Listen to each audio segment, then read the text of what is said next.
Let's try and understand Christianity in the right perspective by understanding the concept of God in Christianity. Before we discuss about the concept of God in Christianity, I would like to make a few points clear.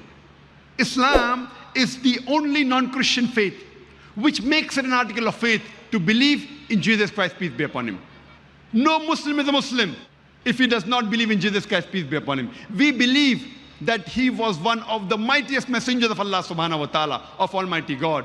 We believe that he was the Messiah, translated Christ. We believe that he was born miraculously without any male intervention, which many modern day Christians today do not believe. We believe that he gave life to the dead with God's permission. We believe he healed those born blind and lepers with God's permission.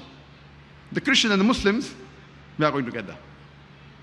But one may ask, then where is the parting of ways? The parting of ways is that most of the Christians believe that Jesus Christ, peace be upon him, he claimed divinity. He said that he was Almighty God.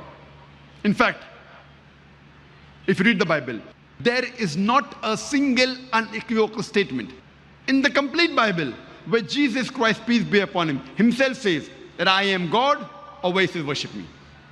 I'll let repeat. If you read the Bible, there is not a single unequivocal statement. There is not a single unambiguous statement in the complete Bible where Jesus Christ, peace be upon him, himself says that I am God, or where he says worship me. In fact, if you read the Bible, Jesus Christ, peace be upon him, himself said, it's mentioned in the Gospel of John, chapter number 14, verse number 28. Jesus Christ, peace be upon him, said, my Father is greater than I. Gospel of John, chapter number 10, verse number 29, my Father is greater than all. Gospel of Matthew, chapter number 12, verse number 28, I cast out devil with the Spirit of God. Gospel of Luke, chapter number 11, verse number 20, I with the finger of God cast out devil. Gospel of John, chapter number 5, verse number 30, I can of my own self do nothing. As I hear, I judge, and my judgment is just. For I seek not my will, but the will of my Father. Anyone who says, I seek not my will, but the will of Almighty God, he's a Muslim. Jesus Christ, peace be upon him, was a Muslim. He never claimed divinity. It's clearly mentioned in the Bible, in the Gospel of Matthew, chapter number 5, verse number 17 to 20. Jesus Christ, peace be upon him, says, think not that I have come to destroy the law of the prophets. I have come not to destroy, but to fulfill.